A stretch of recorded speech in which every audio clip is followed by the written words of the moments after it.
नमस्कार दोस्तों, जय श्री कृष्णा, राधे राधे। सावन सोमवार व्रत की पौराणिक कथा। शास्त्रों में सावन सोमवार व्रत का विशेष महत्व बताया गया है। मान्यता है कि जो व्यक्ति सावन के प्रत्येक सोमवार का व्रत रखता है, भोलेनाथ उनकी सभी मनोकामना पूर्ण करते हैं। वहीं आपको बता दें कि जो व्यक्ति सावन सोमवार व्रत करता है, उसके लिए इस व्रत कथा का पढ़ना बहुत जरूरी है। जानिए सावन सोमवार व्रत की पौराणिक कथा। सावन सोमवार व्रत की कथा।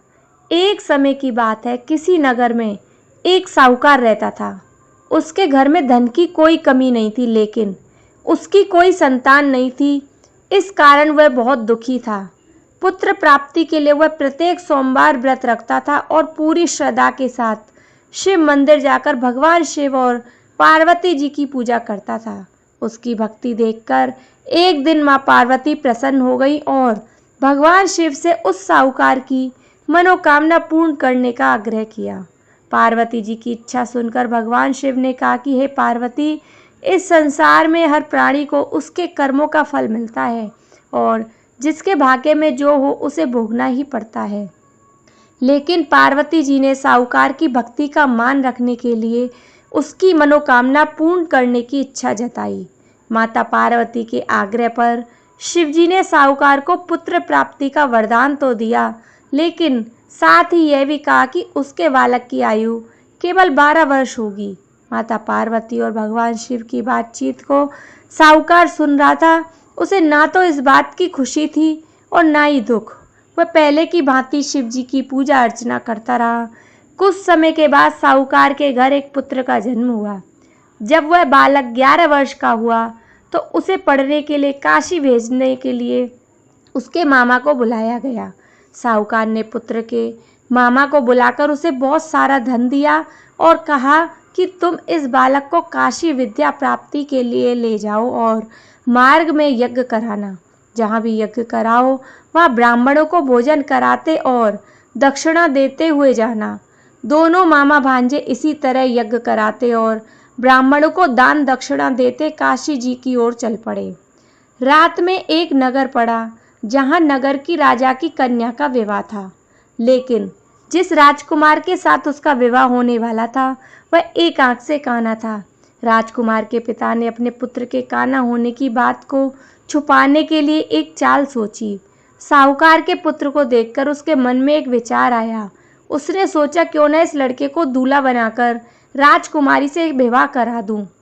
विवाह के बाद इसको धन देकर विदा कर दूंगा और राजकुमारी को अपने नगर ले जाऊंगा। लड़के को दूल्हे के वस्त्र पहनाकर राजकुमारी से विवाह कर दिया गया। लेकिन साहूकार का पुत्र ईमानदार था।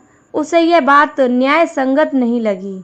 उसने अवसर पाकर राजकुमारी की चुनरी के पल्ले पर लिखा कि तुम्हारा विवाह तो मेरे साथ हुआ है, लेकिन जिस राजकुमार के संग तुम्हें भेजा जाएगा वह एक आंख से काना है। मैं तो काशी पढ़ने जा रहा हूँ। जब राजकुमारी ने चुनरी पर लिखी बातें पढ़ी तो उसने अपने माता पिता को यह बात बताई। राजा ने अपनी पुत्री को विदा नहीं किया, जिससे बारात वापस चली गई। दूसरी ओर साहूकार का लड़का और उसका मामा काशी पहुंचे। वहां जाकर उन्होंने यज्ञ किया। जिस दिन लड़के की आयु 12 साल की हुई, उसी दिन यज्ञ रचा रखा था। लड़के ने अपने मामा से कहा, मेरी तबीयत कुछ ठीक नहीं है। मामा ने कहा, तुम अंदर जाकर सो जाओ। शिवजी के वरदान अनुसार कुछ ही देर में उस बालक के प्राण निकल गए। मृत भांजे को देख उसके मामा ने विलाप शुरू किया। संयोगवश उसी समय शिवजी और माता पार्वती उधर से जा रहे थे। पार्वती ने भगवान से कहा कि स्वामी, मुझे इसके रोने के स्वर सहन नहीं हो रहे। आप इस व्यक्ति के कष्ट को अवश्य दूर करें। जब शिवजी मृत बालक के समीप गए तो वह बोले कि यह उसी साहूकार का पुत्र है जिसे मैंने 12 वर्ष की आयु का वरदान दिया। अब इसकी आयु पूरी हो चुकी है। लेकिन मातृभाव से विभोर माता पार्वती ने कहा कि हे महादेव, आप इस बालक को और आयु देने की कृपा करें, अन्यथा इसके वियोग में इसके माता पिता भी तड़प तड़प कर मर जाएंगे। माता पार्वती के आग्रह पर भगवान शिव ने उस लड़के को जीवित होने का वरदान दिया। शिव जी की कृपा से वह लड़का जीवित हो गया। शिक्षा समाप्त करके लड़का मामा के साथ अपने नगर की ओर चल दिया। दोनों चलते हुए उसी नगर में पहुंचे जहां उसका विवाह हुआ था। उस नगर में भी उन्होंने यज्ञ का आयोजन किया। उस लड़के के ससुर ने उसे पहचान लिया और महल में ले जाकर उसकी खातिरदारी की और अपनी पुत्री को विदा किया। उधर साहूकार और उसकी पत्नी भूखे प्यासे रहकर बेटे की प्रतीक्षा कर रहे थे। उन्होंने प्रण कर रखा था कि यदि उन्हें अपने बेटे की मृत्यु का समाचार मिला तो वह भी प्राण त्याग देंगे, परंतु अपने बेटे के जीवित होने का समाचार पाकर वह बेहद प्रसन्न हुए। उसी रात भगवान शिव ने व्यापारी के स्वप्न में आकर कहा कि श्रेष्ठी, मैंने तेरे सोमवार के व्रत करने और व्रत कथा सुनने से प्रसन्न होकर तेरे पुत्र को लंबी आयु का वरदान प्राप्त किया है। इसी प्रकार जो कोई सोमवार व्रत करता है, कथा पढ़ता या सुनता है, उसकी सभी दुख दूर होते हैं और समस्त मनोकामना पूर्ण होती हैं। बोलो हर हर महादेव।